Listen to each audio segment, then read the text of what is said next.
તો જામનગરની રંગમતી નદીમાં ફરી કેમિકલ યુક્ત સફેદ ફીણ દેખાતા નદીમાં પ્રદૂષણ ફેલાવતા ઉદ્યોગો સામે જનતામાં ઉગ્ર રોષ ફાટી નીકળ્યો છે। ઝેરી પાણીથી જળચરો અને પીવાના પાણી પર ખતરો છે। જીપીસીબી તંત્ર માટે સેમ્પલ લઈ સંતોષ માનતું હોવાના પણ આક્ષેપ કરવામાં આવી રહ્યા છે। રિપોર્ટ આવ્યા બાદ કસૂરવાર કારખાના સામે કાર્યવાહી થશે।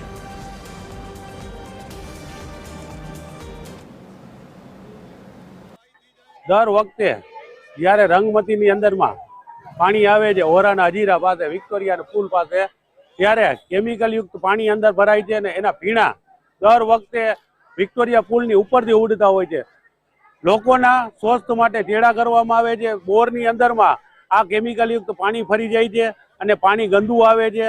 આ સરકાર ખાલી મોટી મોટી બડાઈઓ કરે છે। સ્વચ્છના નામે આ લોકો જામનગરની પ્રજાને હંમેશાના માટે ઉલ્લુ જ બનાવ્યા છે।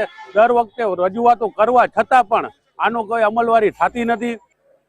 ઘરગથ્થુ ગંદા પાણીની જે એટલે કે તેમાં ટોટલ કોલિફોર્મ અને ફિકલ કોલિફોર્મની માત્રા જે અમારા પૃથ્થકરણ અહેવાલમાં વધારે જણાય છે અને જે બાબતે વખતો વખત ગુજરાત પ્રદૂષણ નિયંત્રણ બોર્ડ દ્વારા જામનગર મહાનગરપાલિકા સાથે પણ સંકલન કરવામાં આવે છે અને તે જગ્યાએ જે એસટીપી એટલે કે સ્યુએજ ટ્રીટમેન્ટ પ્લાન્ટની વ્યવસ્થા ગોઠવવામાં આવશે।